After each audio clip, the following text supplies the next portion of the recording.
দুনিয়ার মানুষ, ওই রবের ইবাদত করো যেই রব তোমাদেরকেও বানাইছেন, তোমাদের পূর্বসূরীদেরকেও বানাইছেন, তোমাদের আগে যারা ছিল তাদেরকেও বানাইছেন, এখন যারা আসো তাদেরকেও বানাইছেন, আগামী দিনগুলোতে দুনিয়ায় যারা আসবে তাদেরকেও কে বানাইবেন? এ মুসলমান, তাহলে সৃষ্টি যার, হুকুম চলবে তার, আমার আল্লাহর হুকুম চলবে, আর কারো হুকুম চলবে না। আল্লাহর দেওয়া এই শরীরটা দিয়ে আল্লাহর হুকুম মানো, আল্লাহর ইবাদত করো, বন্দেগী করো, কোনো অঙ্গ দিয়ে নাফরমানি করা যাবে না। ও বন্ধুরা, একটু খেয়াল করেন আয়াত কেন নাজিল হয়েছে, তখন আরো ভালো বুঝে আসবে। একটু সময় লাগবে এই জায়গায় আবার ফিরে আসতে। রাসূলের সাহাবী হযরত আব্দুল্লাহ বিন সালাম রাদিয়াল্লাহু তাআলা আনহু ইহুদিদের মধ্যে তাওরাতের বড় আলেম তিনি ছিলেন, ইহুদিদের ধর্মীয় বড় নেতা ছিলেন। এত বড় আলেম আর ইহুদিদের মধ্যে ছিল না, সবাই এক বাক্যে মানত, সবাই এক বাক্যে মানত। আমাদের ইহুদিদের বড় মাওলানা সাহেব, বড় মুফতি সাহেব, আমরা কই না আমাদের বড় হুজুর, ও মুসলমান, তাকে সবাই বড় হুজুর মানত, সবাই, সব ইহুদিরা বড় হুজুর মানত। তাওরাতের বড় আলেম তিনি ছিলেন। আল্লামা ইদ্রিস কান্দলুবি রাহমাতুল্লাহি আলাইহি লিখেন, রাহমাতুল লিল আলামিন যেদিন হিজরত করে মদিনায় যাচ্ছিলেন, যেই দিন গিয়ে মদিনায় প্রবেশ করতেছিলেন, খেজুর গাছের উপরে ছিলেন হযরত আব্দুল্লাহ বিন সালাম, ওই গাছের পরিচর্যায় নিয়োজিত ছিলেন। এমন সময় তার নজর পড়েছে আল্লাহর নবী সাহাবায়ে কেরাম বেষ্টিত হয়ে মদিনায় প্রবেশ করতে আসেন। জীবনে এর আগে আর কোনোদিন দেখে নাই, জীবনের এই প্রথম সে নবীকে দেখেছে। আর দেখা মাত্রই বলে উঠেছেন আল্লাহু আকবার, আল্লাহু আকবার বলে উঠলে গাছের নিচে ওনার এক ফুফু দাঁড়িয়েছিল, জিজ্ঞেস করে, ও আব্দুল্লাহ, তোমার নবীর নাম মুসা আলাইহিস সালাতু ওয়াস সালাম, তাকে যদি তুমি দেখতা মনে হয় এত আনন্দিত হইতা না, এত আনন্দিত হইতা না এই লোকটাকে দেখার কারণে যত আনন্দিত হয়েছ। আব্দুল্লাহ বিন সালাম উপর থেকে জবাব দিয়ে কয়, ফুফুজি, যেই আল্লাহ মুসা নবীকে নবী বানিয়েছিলেন, সেই আল্লাহ এই ব্যক্তিটাকে ও নবী হিসাবে এই দুনিয়াতে প্রেরণ করেছেন। আল্লাহু আকবার কান। ও মুসলমান, জীবনে আর কোনো দিন দেখেন নাই। ওনার বাড়ি মদিনায়, নবীর জন্ম মক্কায়, হিজরত করে নবী মদিনায় গিয়েছেন, তখন নবীর বয়স মোবারক 53 বছর। আর হযরত আব্দুল্লাহ বিন সালাম, হযরত আব্দুল্লাহ বিন সালাম জীবনের প্রথম দেখলেন, আর দেখা মাত্রই বলে উঠলেন আল্লাহু আকবার। কেন বললেন? বলার কারণ হলো তিনি চিনতে পেরেছেন এই লোকটা আখিরি জামানার নবী। দেখেই চিনতে পেরেছেন আখিরি জামানার নবী, কারণ তাওরাতের ভিতরে আমার আপনার নবীর বিবরণ আছে। মাথা মুবারক কেমন হবে, চুল মুবারক কেমন হবে, কান মুবারক কেমন হবে, চক্ষু মুবারক কেমন হবে, সব অঙ্গ প্রত্যঙ্গের বিবরণ ছিল। দেখেই বুঝতে পেরেছে এই লোকটা নবী। এবং ওরা লক্ষ্য করে দেখুন, আমার আপনার নবীকে তারা দেখলেই চিনতে পারতো এই লোকটা আখিরি জামানার নবী, কিন্তু অন্যান্য কারণে তারা নবীকে নবী বলে মানত না। আমার ভাইয়েরা, হক জানার পরেও না মানার কারণে ইহুদিরা সারা জীবনের জন্য অভিশপ্ত হয়েছে, অভিশপ্ত হয়েছে।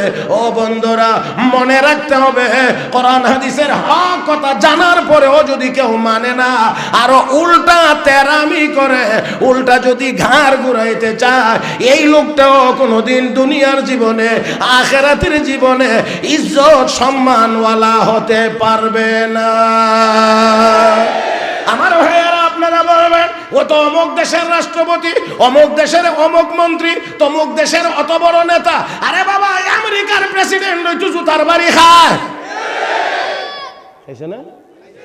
ফ্রান্সের প্রেসিডেন্ট, ওরে বাপরে বাপ, তাহলে শুধু প্রেসিডেন্ট হলেই দামি হয়ে যাবে এমন না। ও বন্ধুরা, ও বন্ধুরা, দামি হয়ে যাওয়া এটা আরেক জিনিসের নাম।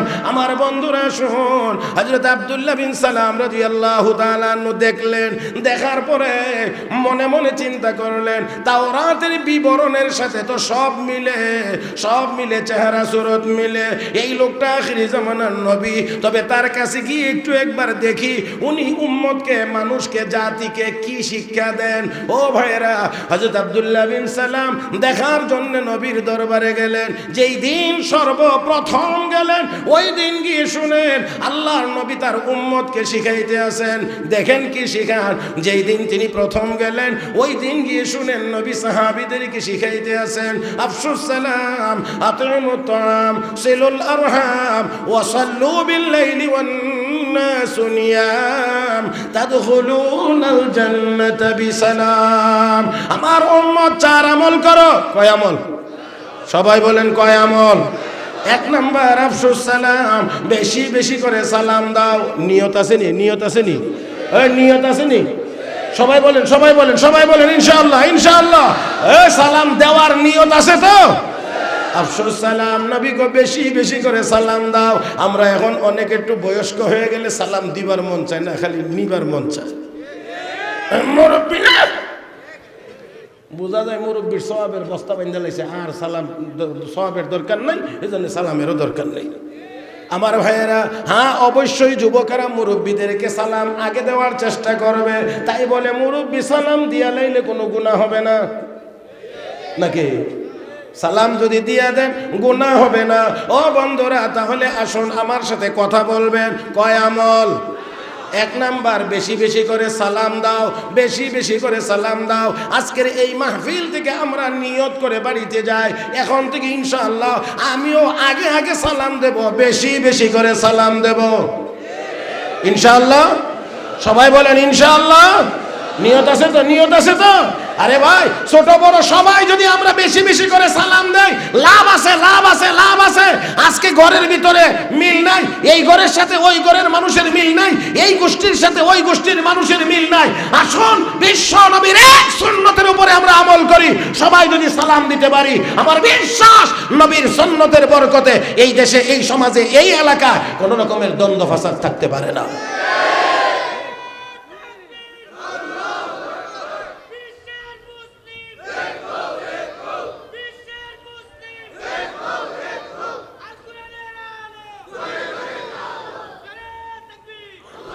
আমার ভাইয়েরা, তাকবীর দেনেওয়ালারও স্পিড লাগবে, জবাব দেওয়াওয়ালাদেরও স্পিড লাগবে। দেওয়ার মধ্যে যদি ভুল হয় তাহলে উত্তর পাওয়া বড় কঠিন। কথা কয় নাকি ঠিক কিনা? কারণ শ্রোতাদেরও কিন্তু একটা প্রস্তুতি থাকে।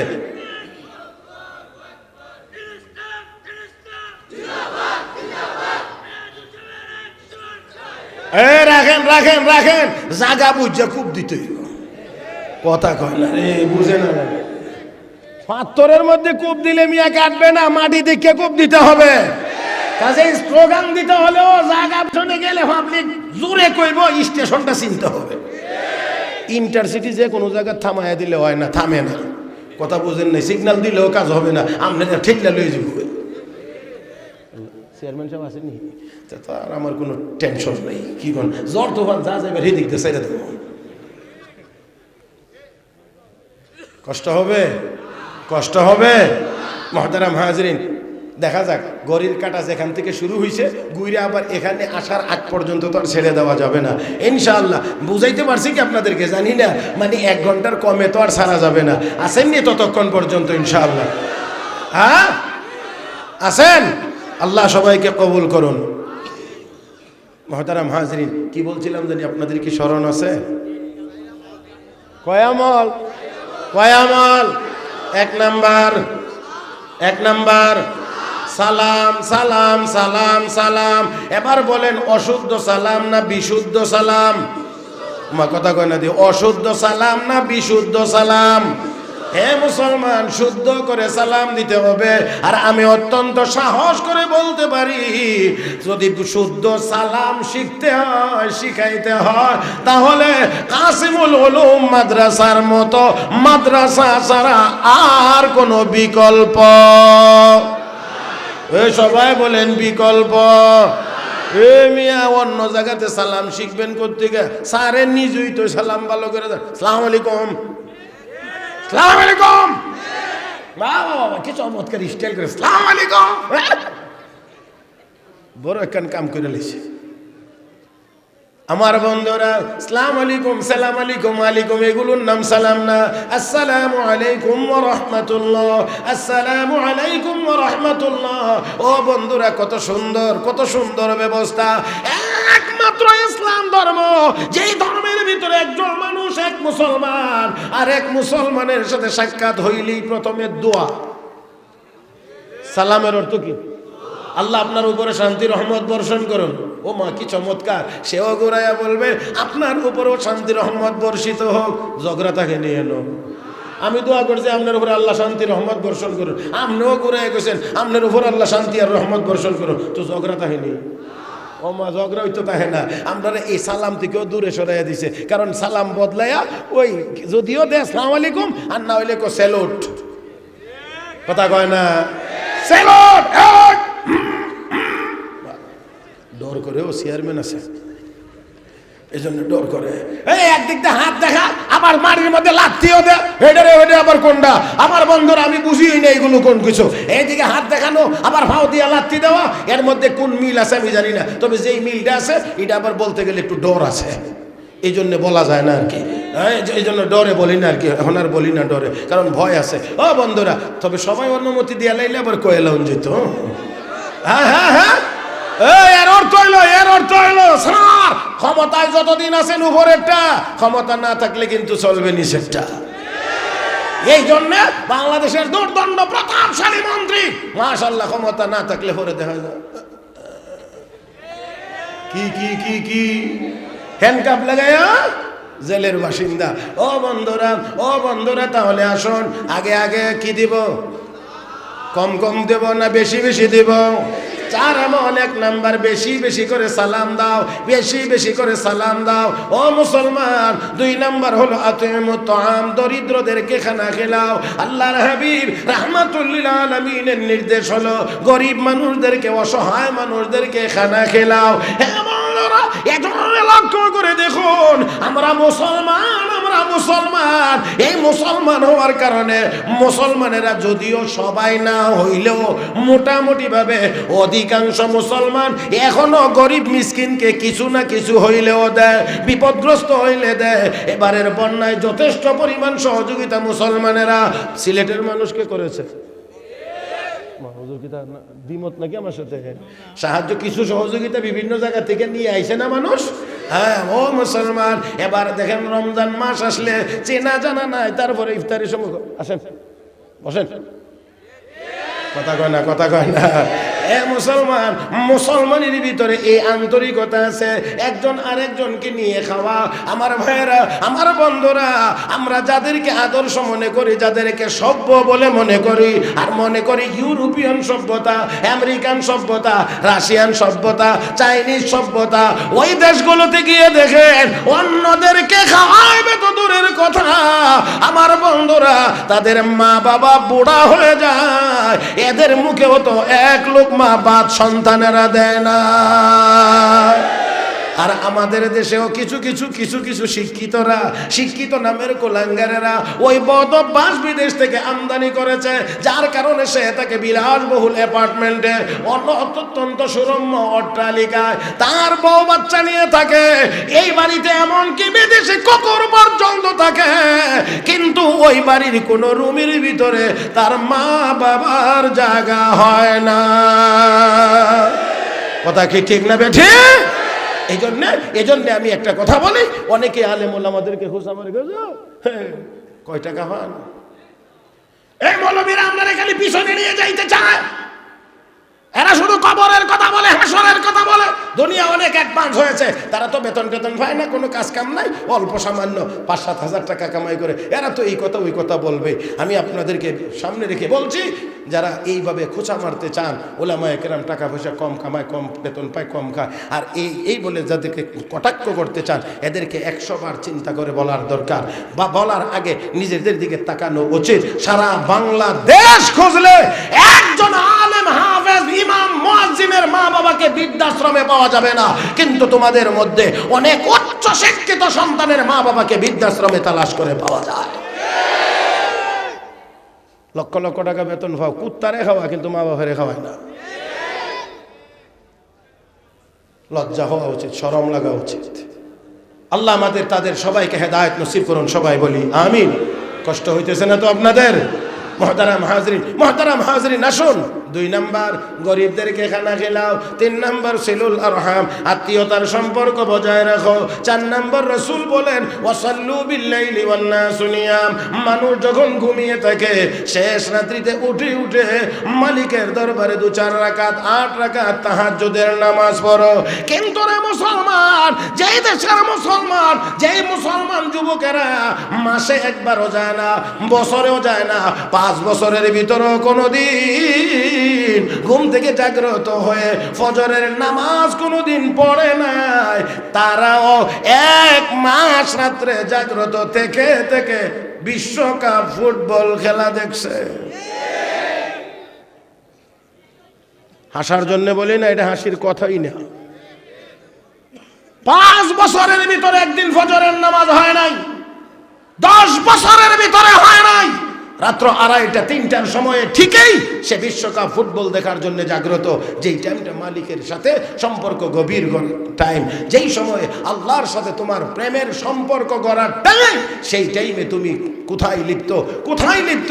একদিন 2 রাকাত নামাজের জন্য তুমি উঠতে পারলা না, অথচ এই টাইমটা দিন রাত 24 ঘন্টার ভিতরে সবচেয়ে বেশি গুরুত্বপূর্ণ টাইম, অত্যন্ত বরকতি টাইম। এজন্য আল্লাহওয়ালারা এই টাইমে ঘুমান না, আল্লাহওয়ালারা ওই টাইমে জাগ্রত হয়ে আল্লাহর দরবারে দাঁড়ান, হাজিরা দেন, সেজদায় পড়েন, আল্লাহর দরবারে কান্নাকাটি করেন। ওয়া ইবাদুর রহমান আল্লাযীনা ইয়ামশুনা আলাল আরদি হাওনা ওয়া ইযা খাতাবাহুমুল জাহিলুনা ক্বালু সালামা ওয়াল্লাযীনা ইয়াবিতুনা লিরাব্বিহিম সুজদান ওয়া কিয়ামা ওয়াল্লাযীনা ইয়াকুলুনা রাব্বানা اصرف عنا عذاب جهنم إن عذابها كان غراما إنها ساءت مستقرا ومقاما।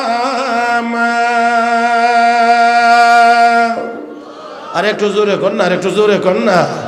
আল্লাহওয়ালা যারা রাতের শেষ ভাগে ওঠে মালিকের দরবারে হাজিরা দেয়, মালিকের কদমে সেজদায় পড়ে যায়। হে বন্ধুরা, দুনিয়াদারেরা হাজারো দামি বিল্ডিং এ, হাজারো উন্নত মানের ব্যবস্থাপনায় ঘুমায়া যত মজা না পায়, আল্লাহওয়ালারা ওই টাইমে তাহাজ্জুদের সেজদায় পড়ে এর চেয়ে কোটি কোটি গুণ বেশি মজা পায়। কথা আর একটু জোরে কোন, ঠিক না? ও বন্ধুরা, আমি আপনাদেরকে বুঝাইতে পারবো না আল্লাহ ওয়ালারা ওই টাইমটার মধ্যে কত মজা পায়, কেমন মজা পায়। সাইয়্যিদুত তায়েফা হযরত হাজী ইমদাদুল্লাহ মুহাজিরে মক্কি রাহমাতুল্লাহি আলাইহি বলতেন, হাসরের ময়দানে আমাকে যদি আল্লাহ বলেন ইমদাদ কি চাও, আমি বলবো আল্লাহ তোমার আরশের নিচে 2.5 হাত জায়গা চাই। ইমদাদ 2.5 হাত জায়গা দিয়ে তুমি কি করবা? আমি বলবো আল্লাহ দুনিয়ার জীবনে তোমাকে না দেখে সেজদা দিয়েছিলাম, তোমাকে না দেখে সেজদা দিয়েছিলাম। আল্লাহ আরশের নিচে 2.5 হাত জায়গা দাও আর তোমার কদমটা দেখে দাও। আমি ইমদাদ তোমার কদম দেখে দেখে তোমার আরশের নিচে তোমাকে সেজদা দিতে চাই।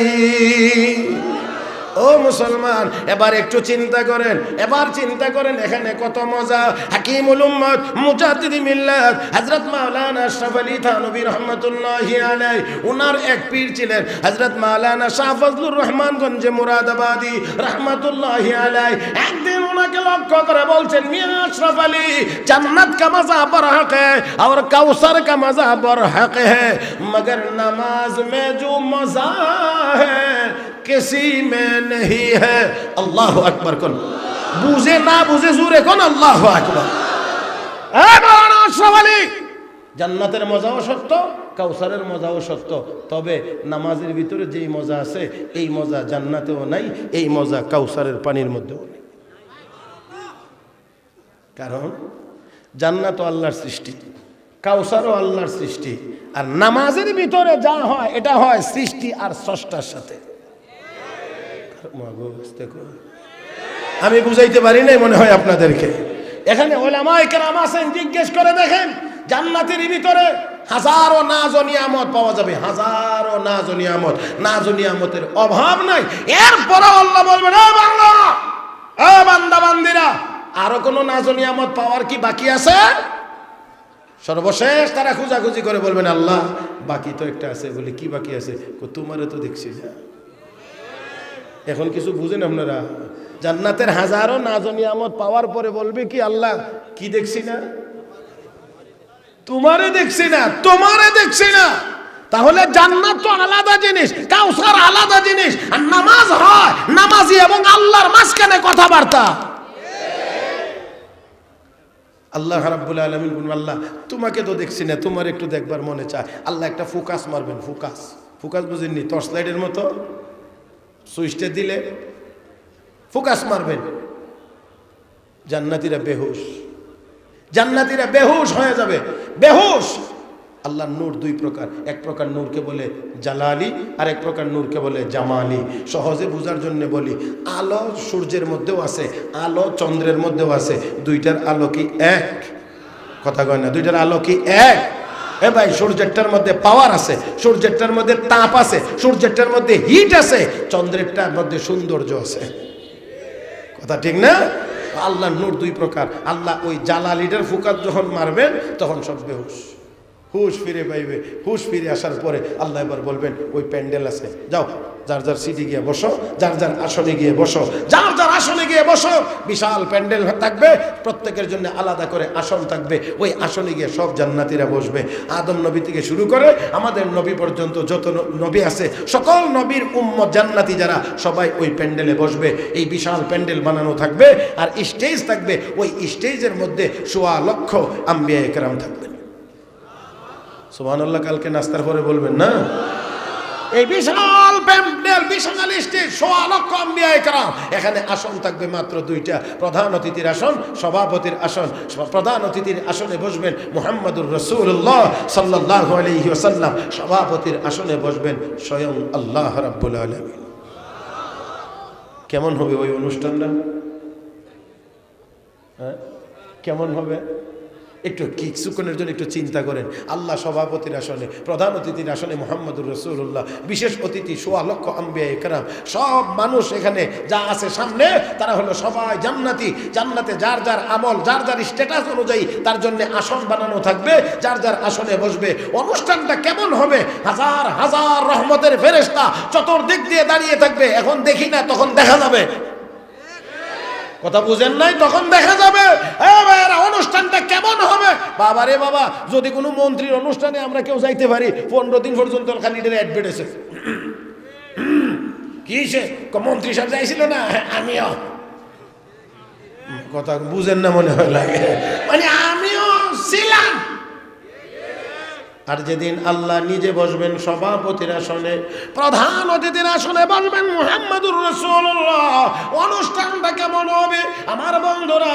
অনুষ্ঠান শুরু হবে আল্লাহর হামদ ও সানা দিয়ে, ইসরাফিল ফেরেশতার মাধ্যমে। বিশেষ অতিথি আসবেন দাউদ আলাইহিস সালাম। আল্লাহ বলবেন তেলাওয়াত করো কোরআন। হযরত দাউদ নবী তেলাওয়াত শুরু করবেন সূরা তাহা। তেলাওয়াত শেষ হলে আল্লাহ বলবেন, হাবিব কোরআন আপনার উপরে নাজিল হয়েছে, দাঁত আপনি ভেঙেছেন, রক্ত আপনি দিয়েছেন, আপনি আমার জান্নাতি বান্দা বান্দীদেরকে কোরআন তেলাওয়াত করে শোনান। আরেকটু জোরে, আরেকটু জোরে, আরেকটু জোরে। কে তেলাওয়াত করে শোনাইবেন? প্রধান অতিথি আমার আপনার নবী। ও বন্ধুরা, আমার আপনার নবী সূরা ইয়াসিন তেলাওয়াত করবেন। কেমন হবে রে মুসলমান? ওই দিনের তেলাওয়াত আর ওই দিনের ওই অনুষ্ঠান কেমন হবে? আল্লাহ তুমি আমাদেরকে ওই অনুষ্ঠানের প্যাসেঞ্জার হিসেবে কবুল করো। জোরে জোরে জোরে জোরে।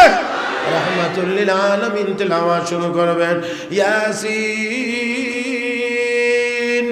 ওয়াল কুরআনিল হাকীম ইন্নাকা লামিনাল মুরসালিন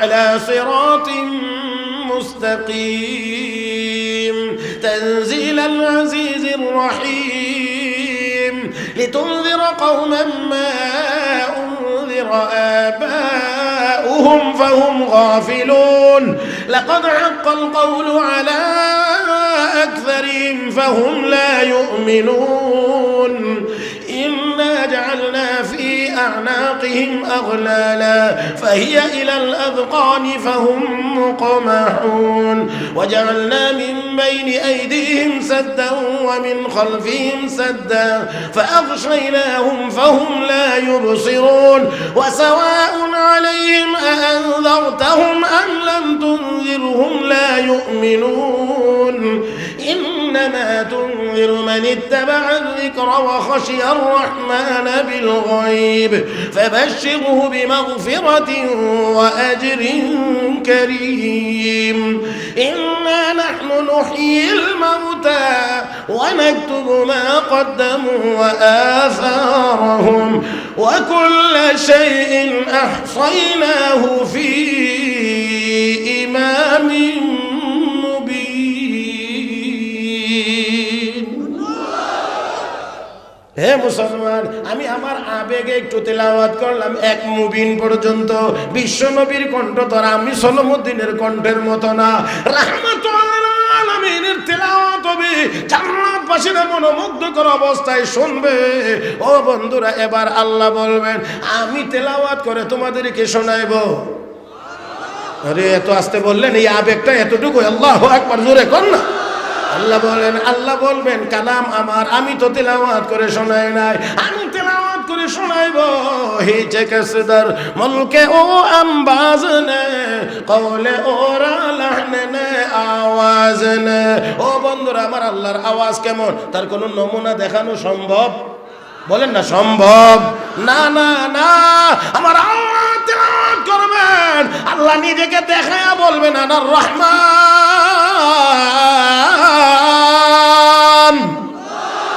আমি রহমান। তেলাওয়াত যখন চলবে, শুরু হবে, নূরের পর্দাগুলো উঠতে থাকবে উঠতে থাকবে। জান্নাতীরা দেখবে আমার নবী কো ইন্নাকুম সাতারাউনা রাব্বাকুম কামা তারাউনা হাযাল কমার লা তুদাম্মুনা ফি রুয়াতিহি। আকাশের পূর্ণিমার চাঁদ দেখতে তোমাদের যেমন কোনো অসুবিধা হয় না, ওই দিন আল্লাহকেও দেখতে কোনো অসুবিধা হবে না। এক দেখার ভিতরে 50,000 বছর পার হয়ে যাবে। ও বন্ধুরা, জান্নাতীরা যখন আল্লাহর দিদার লাভে ধন্য হয়ে যাবে, তখন শুধু বলবে, তখন শুধু তারা বলতে চাইবে এই কথা, হুরু গিলমান জিতনে নেমত হায় তো সবসে বরকর নেমত দিদারে তো জান্নাত দোজখ से या रब क्या करो आरज़ू है मैं तुझे देखा करो। আল্লাহ জান্নাত জাহান্নাম দিয়ে কি হবে? আমি শুধু চাই তোমাকে দেখতে। আল্লাহ আমি শুধু চাই তোমাকে দেখতে। আল্লাহ আমি চাই তোমাকে শুধু দেখতে।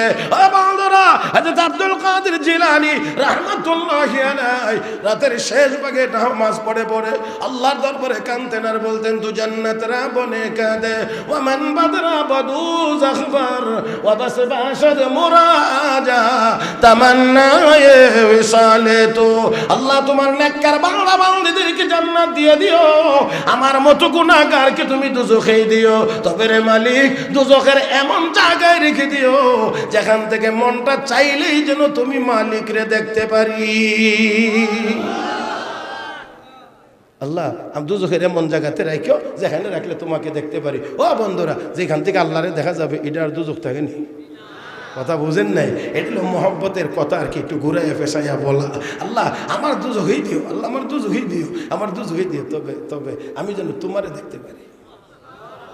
আমি জানি না আপনারা এতক্ষণে কদ্দুর বুঝছেন, আমি জানি না। ও বন্ধুরা, ও বন্ধুরা, তাহলে জান্নাত আল্লাহর বানানো, কাউসার আল্লাহর বানানো, আর নামাজ হলো নামাজের ভিতরে বান্দা কথা বলে জান্নাতের সাথেও না, কাউসারের সাথেও না, নামাজের ভিতরে বান্দা কথা বলে সরাসরি আল্লাহর সাথে। এই জন্যে হযরত মাওলানা শাহ ফজলুর রহমান গঞ্জ মুরাদাবাদী বলছেন, মিয়াঁ আশরাফ আলী जन्नत का मजा बरहक है, कौसर का मजा बरहक है, मगर नमाज में जो मजा है किसी में। আমি অনেক দূর চলে গেছি, ঘড়ির কাঁটা কিন্তু আমাকে সিগন্যাল দেওয়া শুরু করতেছে। ও ভাইয়েরা আসেন, কয় আমল? আল্লাহ কয়টা কয়টা কয়টা কয়টা? 1 নাম্বার বেশি বেশি করে সালাম দাও, ইনশাআল্লাহ বলি। 2 নাম্বার দরিদ্রদেরকে খানা খিলাও যার যার তৌফিক অনুযায়ী, ইনশাআল্লাহ। আত্মীয়তার সম্পর্ক জোড়া লাগাও, ছিন্ন করিও না। বড় লোক হয়ে গেছি এই জন্যে কোনো গরিব মানুষ কাউকে পরিচয় দেয় না। এমনকি অনেক কুলাঙ্গার আছে অফিসে বাবা গেলে গ্রাম থেকে গেছে, এই জন্য তার কলিগ তার সাথীরা যদি জিজ্ঞাসা এই মুরব্বী লোকটাকে কমরা বাড়ির কাজের লোক, কয়টা আমাদের বাড়ির কাজের লোক, তোর চেয়ে বড় বড় পুরা কপাল্লা এই জগতে আর কেউ হতে পারে না, কেউ হতে পারে না, কেউ হতে পারে না। তোর বেশি টাকা পয়সা আর তোর ভালো উন্নত মানের খাবার আর কুকুরের মুখে গরুর গোশত খাওয়া এর চাইতে একটুও কোনো ব্যবধান নাই।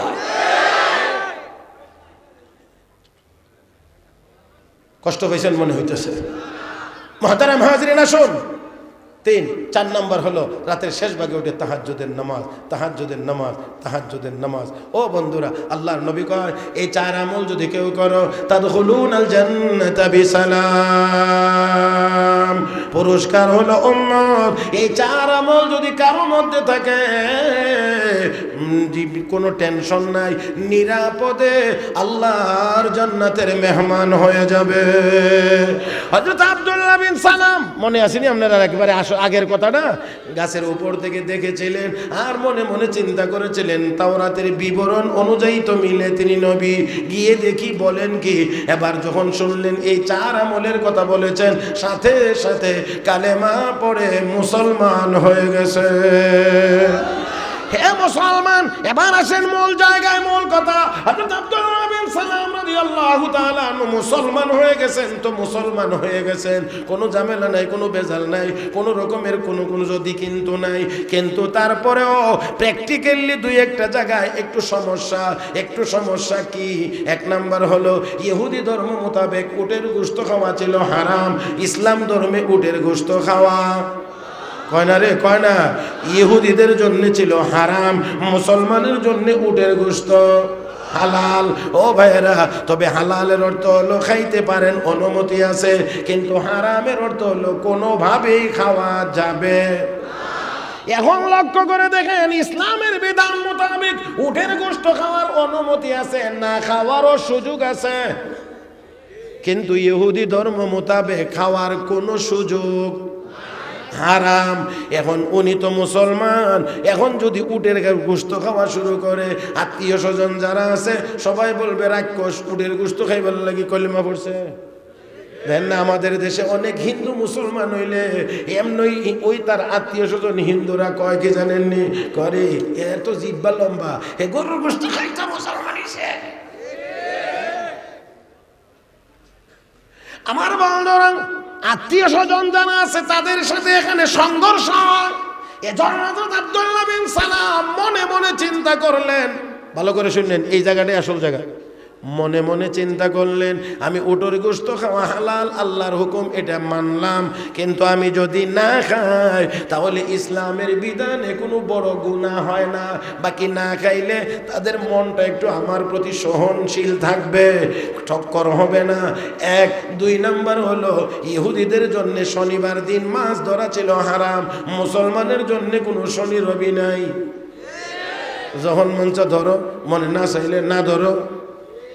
হযরত আব্দুল্লাহ বিন সালাম চিন্তা করেন ইসলামের বিধান মোতাবেক শনি রবির কোনো তাকিদ নাই, যখন মনে চায় যখন দরকার তখনই মাছ ধরতে পারো, তাই আমি যদি শনিবারে না ধরি, শনিবারে ধরাও ইসলামে অনুমতি আছে, হালাল, আমি মানলাম, কিন্তু যদি না ধরি ইসলামের বিধান মোতাবেক বড় কোনো গুনাহ হয় না, ইহুদিদের ধর্মে তো এটা বড় অপরাধ হয়ে যায়, কাজে আমি না ধরলে তাদের সাথে আমার সম্পর্কটা একটু ভালো থাকবে। এতটুকু চিন্তা করে হযরত আব্দুল্লাহ বিন সালাম রাদিয়াল্লাহু তাআলা আনহু নবীজির কাছে গিয়ে বললেন, ইয়া রাসূলুল্লাহ, ইয়া হাবিবাল্লাহ, ওগো নবী, উটের গোশত হালাল জেনেও যদি না খাই, আর শনিবার দিন মাছ ধরা হালাল জেনেও যদি না ধরি, তাদের সাথে আমার সম্পর্কটা একটু ভালো থাকে, তাহলে কেমন হবে, কি হবে? হযরত আব্দুল্লাহ বিন সালাম যখন এই কথা বলেছেন, জবাব দিয়ে মহান আল্লাহ আমার তিলাওয়াতকৃত সূরাতুল বাকারার 208 নাম্বার আয়াত নাজিল করেছেন। আল্লাহ রাব্বুল আলামিন বলেন, ইয়া আইয়ুহাল্লাযীনা আমানু দুখুলু ফিস-সিলমি কাফা, হে ঈমানদারেরা ইসলামের ভিতরে পরিপূর্ণরূপে প্রবেশ করো। এবার একটু ভালোভাবে খেয়াল করে আমার দিকে তাকান, আমার দিকে তাকান। আমি বলেছিলাম ইসলামের ভিতরে প্রবেশ করার দুই ব্যাখ্যা। এক নাম্বার ব্যাখ্যা হলো বান্দারে যত অঙ্গ প্রত্যঙ্গ দিয়েছি সব অঙ্গ দিয়ে তুমি ইসলাম মানো। এবার আপনারা আওয়াজ করে বলুন, শুধু বাহিরের অঙ্গ দিয়ে না ভিতরের অঙ্গ দিয়েও? কথা কয় না, কথা কয় না, কথা কয় না। শুধু বাহিরে না ভিতরের, উপর দিয়ে দেখাইলেন আমি পাক্কা মুসলমান, ভিতরে ভিতরে ইসলামের বিরুদ্ধে ষড়যন্ত্র এই নাই না আছে? এরকম অনেক আছে, উপর দিয়ে দেখায় বড় লেভেলটা বড় ভালো, মুসলমানি লেভেল, মুসলমানি সুরত, ভিতরে ভিতরে কিন্তু গোড়া কাটে। তবে মনে রাখবা ইসলামের বিরুদ্ধে যত গোপনে যারা যত ষড়যন্ত্র করেছে একটাও গোপন থাকতে পারে না। আল্লাহ তাদেরকে জাতির সামনে, মুসলমানের সামনে প্রকাশ করে দিয়েছেন।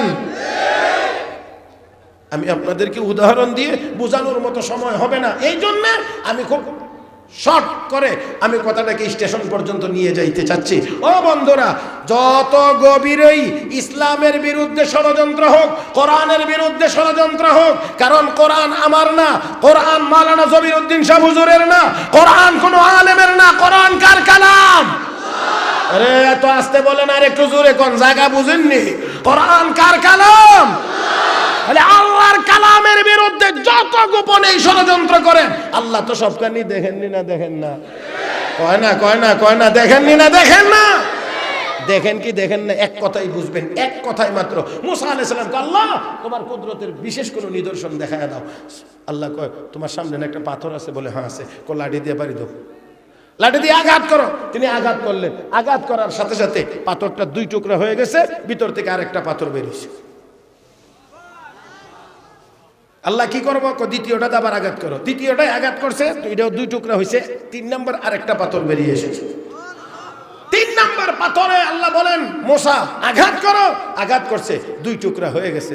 দুই টুকরা হয়ে গেলে এটার ভিতর থেকে একটা জিন্দা পোকা বা কীড়া, আপনারা যেমনি বুঝেন আর কি, একটা জীবিত কীড়া বের হয়ে মুসা নবীর সাথে কথা বলতে শুরু করেছে।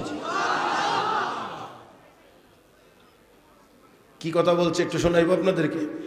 না কষ্ট হয়ে যাইতেছে? সুবহানা মান ইয়ারানি ওয়া ইয়ারিফু মাকানি ওয়া ইয়ারযুকুনি ওয়া লা ইয়ানসানি। পয়গম্বর মুসা, ওই আল্লাহ পবিত্র, যেই আল্লাহ এই 3 পাথরের ভিতরেও আমাকে দেখেন। প্রথম কথাটাই কি? সুবহানা মান ইয়ারানি, ওই আল্লাহ পবিত্র, যে আল্লাহ 3 পাথরের ভিতরে আমাকে দেখেন। ওয়া ইয়ারিফু মাকানি, আমি কোন জায়গায় আছি আমার আল্লাহ আমার বাড়িটাও চিনেন।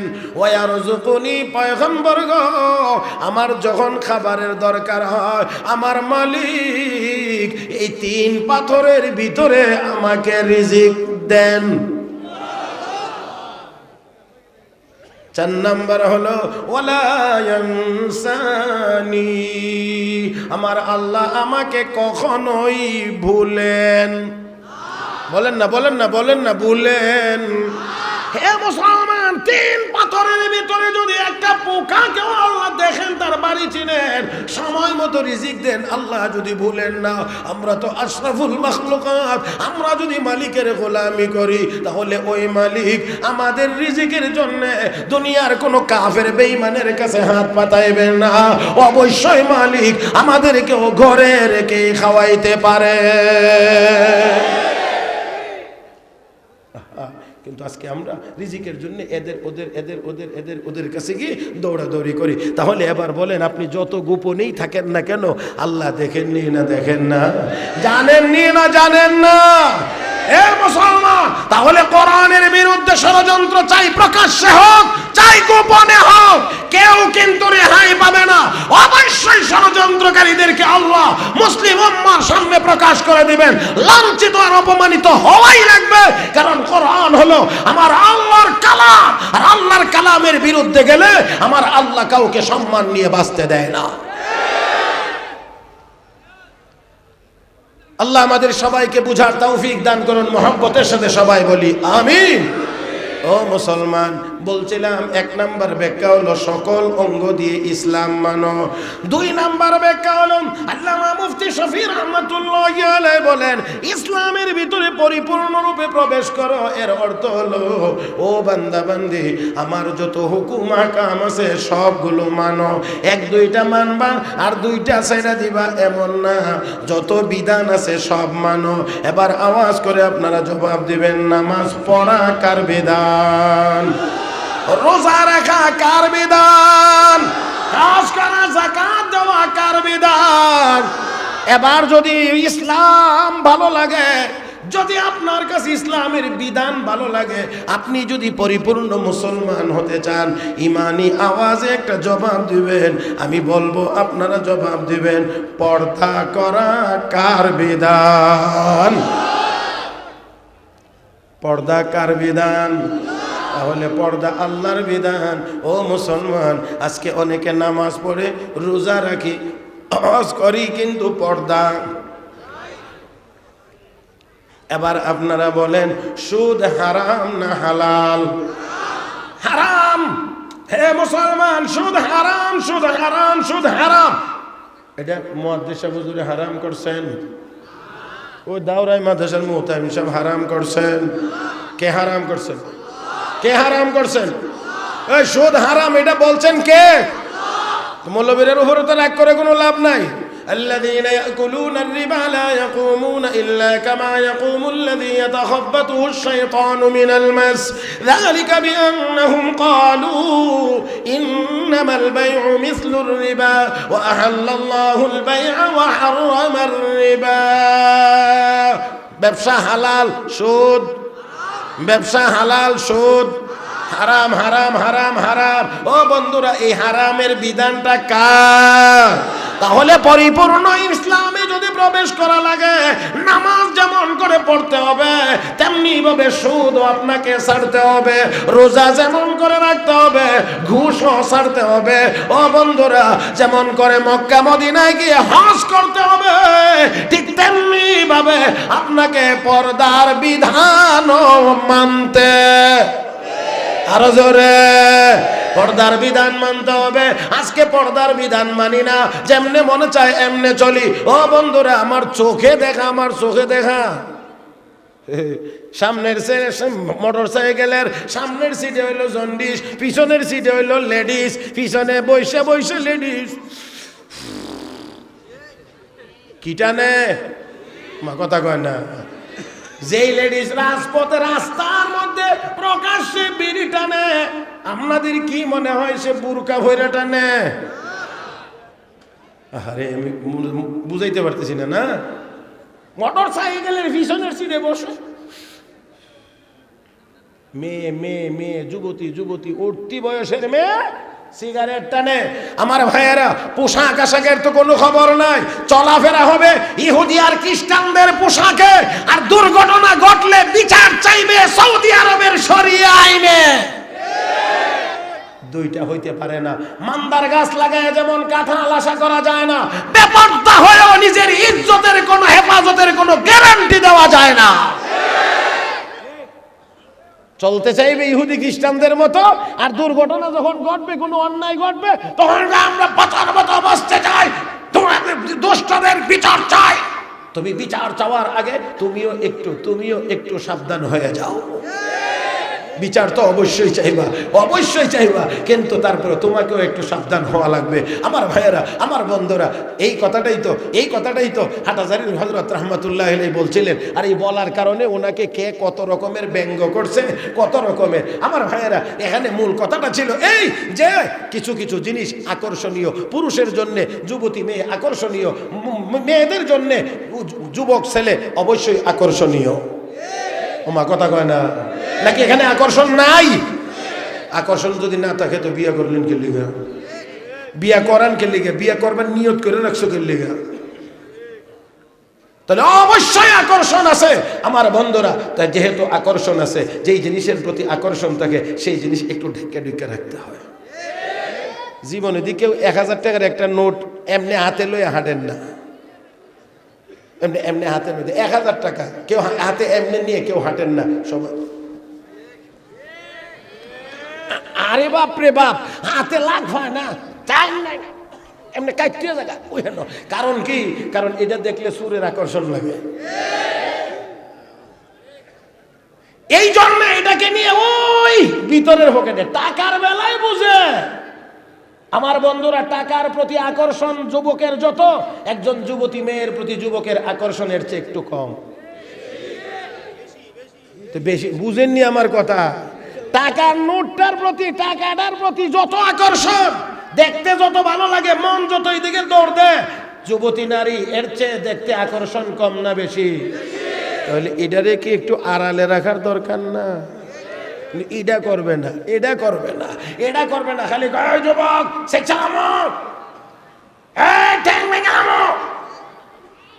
এটা হয় না, এটা হয় না, এটা হয় না। বিড়ালের চোখের সামনে, বিড়ালের চোখের সামনে বাজা মাছ দিয়া তাকে লাঠি দেখাইলে যেমন যতক্ষণ লাঠি থাকবে ফিরানো যাবে, লাঠি থাকবে না ফিরানো যাবে না, ঠিক তেমনি ভাবে বেপরদা রাস্তায় মেয়েরা যদি ঘোরাফেরা করে, যুবকদেরকে পুলিশের লাঠি দেখায়া কিছু সময়ের জন্য ফিরাইয়া রাখতে পারবেন, লাঠি থাকবে না, তাদেরকে আর অপরাধ থেকে ফিরাইয়া রাখা যাবে না। আল্লাহ আমাদের সবাইকে বুঝার তৌফিক দান করুন, সবাই বলি আমিন। আরো জোরে কোন আমিন। আমার ভাইয়েরা, আমার বন্ধুরা, এই জন্য কোরআনে আল্লাহ বিধান দিয়েছেন, পর্দার বিধান। আলহামদুলিল্লাহ সুম্মা আলহামদুলিল্লাহ। মাদ্রাসায় এই ইলম শেখানো হয়, এই কথা তাদেরকে জানায় দেওয়া হয়, শিখায় দেওয়া হয়। এই জন্য আমার বন্ধুরা, লক্ষ্য করে দেখুন, লক্ষ্য করে দেখুন, আমাদের এই মাদ্রাসাগুলোতে যারা লেখাপড়া করে তাদের মাধ্যমে ইফটিজিং হয় না। ও বন্ধুরা, কওমি মাদ্রাসার বারান্দায় ইফটিজিং এর ঘটনা ঘটে না, দর্শনের ঘটনা ঘটে না। ইউনিভার্সিটিতে পুলিশ পাহারা দিয়েও দর্শনের সেঞ্চুরি বন্ধ করা যায় না। ও মুসলমান, তাহলে আসুন, আল্লাহ বলেন ইয়া আইয়ুহাল্লাযীনা আমানু দুখুলু ফিস-সিলমি কাফা, ইসলামের মধ্যে পরিপূর্ণ রূপে প্রবেশ করো। আজকে থেকে নিয়ত করি, পরিপূর্ণ রূপে প্রবেশ করতে গেলে কি লাগবে? সহজ ভাষায় আমি বলে দেই, গুনার কাজ ছেড়ে দিতে হবে, ওয়ালা তাত্তাবিউ খুতুওয়াতিশ শাইতান, গুনার কাজ ছেড়ে দিতে হবে, নেক আমলগুলো করতে হবে। রাজি আছেন ইনশাআল্লাহ? হাত তোলেন, হাত তোলেন, হাত তোলেন, হাত তোলেন, নারে তাকবীর। আল্লাহ তুমি কবুল করো, মঞ্জুর করো, সবাই বলি আমিন। গুনার কাজ করা যাবে, গুনার কাজ করা যাবে, নেক আমল ছেড়ে দেওয়া যাবে না, 5 ওয়াক্ত নামাজ ছেড়ে দেওয়া যাবে না, রমজান মাসের রোজা ছেড়ে দেওয়া যাবে না, ধনী হলে হজ ছেড়ে দেওয়া যাবে না, যাকাত দেওয়া ছেড়ে দেওয়া যাবে না, পর্দা বাদ দেওয়া যাবে না, সুদ খাওয়া যাবে না, ঘুষ খাওয়া যাবে না, হারাম কাজে লিপ্ত হওয়া যাবে না। ও বন্ধুরা, সব হারাম কাজ ছেড়ে দিয়ে দেই। তাহলে একটু খেয়াল করেন, কিছুক্ষণের জন্য চুরি চুরি করবে না, ডাকাতে ডাকাতি করবে না, দুর্নীতিবাজে দুর্নীতি করবে না, সুদ করে সুদ খাবে না, ঘুষ করে ঘুষ খাবে না, তাহলে তো কোনো অন্যায় থাকে। আল্লাহ তাহলে কোরআন হাদিস যেগুলোকে বলছে শয়তানের পথ, লা তাত্তাবিউ খুতুওয়াতিশ শাইতান, শয়তানের পদাঙ্ক অনুসরণ করিও না, কারণ এরা তোমাদের শত্রু। কিন্তু আজকে আমরা শয়তানের পথেই বেশি চলতেছি আর চাইতেছি শান্তি, নিরাপত্তা, উন্নতি, প্রগতি। আহা, আল্লাহর বিধান অমান্য করে অনেক কিছুই চাওয়া যাবে, পাওয়া যাবে। তাই আসুন, আল্লাহ রাব্বুল আলামিন বলছেন ইসলামে পরিপূর্ণরূপে প্রবেশ করো। আমরাও ইসলামে পরিপূর্ণরূপে প্রবেশ করব। বন্ধুরা, ইসলামের ভিতরে পরিপূর্ণরূপে প্রবেশ করতে হলে হারামগুলো ছাড়তে হবে আর হালালগুলো ধরতে হবে। কোনটা হালাল, কোনটা হারাম, এটা অবশ্যই আমাদেরকে জানতে হবে। আর এই জানার নাম হলো এলেম। আর এই এলেম যদি দরকার হয় তাহলে লাগবে অবশ্যই মাদ্রাসা। জোরে কোন ঠিক কিনা? আমার ভাইয়েরা, আল্লাহর হস্তে অনুরোধ করে বলছে, একেবারে আল্লাহর হস্তে দয়া করে কেউ এখন উঠার চেষ্টা করবেন না। এখন যদি কেউ উঠতে চান তাহলে সোজা সাপটা উত্তর হলো মাদ্রাসার মহব্বতের মধ্যে ঘাটতি আছে। দয়া করে কেউ উঠবেন না। যদি উঠেন, আপনার উঠার দ্বারা যদি আরেকজন দেখা দেখি উঠে, মাজলিস যদি ভাঙে, আমার মনে হয় আল্লাহর দরবারে আপনাকে জবাব দিতে হবে। মুহতারাম হাজরিন, বর্তমান আমাদের যেই সময় হযরত মুফতি আমিনী রহমাতুল্লাহি আলাইহি বলতেন এই মাদ্রাসাগুলো হলো ক্যান্টনমেন্ট, ক্যান্টনমেন্টে সেনাবাহিনী থাকে। আমার বন্ধুরা, কেন সেনাবাহিনী থাকে? যাতে বাহিরের কোনো শত্রু দেশের উপরে হামলা করতে চাইলে তারা যেন চিন্তা করে হামলা করে, আর হামলা যদি করেই বসে আমাদের সশস্ত্র বাহিনী যেন তাদের দাঁত ভাঙ্গা জবাব দিতে পারে। আমার ভাইয়েরা, সেনাবাহিনীর কাজ হলো বহির শত্রুর হামলা থেকে দেশকে রক্ষা করা। কওমি মাদ্রাসাগুলোর কাজই হলো সব বাতিলের কাছ থেকে যত কথা আসবে সব কথা খণ্ডন করে এই দেশের মানুষের ঈমানকে হেফাজত করা। কওমি মাদ্রাসার উদ্দেশ্যই হলো সকল বাতিলের হাত থেকে ইসলাম মুসলমানদের ঈমান ও আমলকে হেফাজত করা। আল্লাহর ফজল ও করমে আমি বুকে হাত দিয়ে সাহস করে বলতে পারি, একমাত্র কওমি মাদ্রাসা যা সৃষ্টির সূচনা লগ্ন থেকে আজ পর্যন্ত সারা পৃথিবীতে সব বাতিলের মোকাবেলা করা যাচ্ছে দেওবন্দি উলামায়ে কেরাম। নিঃসন্দেহে আমাদের দেশে, আমি প্রায়ই বলি, আমাদের দেশে আশিকে রাসূলের অভাব নাই। 12 রবিউল আউয়াল আসলে জিলাপি খাওয়ার জন্য লোকের অভাব হয় না, কিন্তু নবীর বিরুদ্ধে যখন কুৎসা ঘটনা হয় শাপলা চত্বরে যাওয়ার জন্য কওমি মাদ্রাসার আলেম ওলামা ছাড়া কাউকে পাওয়া যায় না। সেই জন্য এই মাদ্রাসাগুলো টিকায় রাখার দরকার। বন্ধুরা, বিশাল বাজেট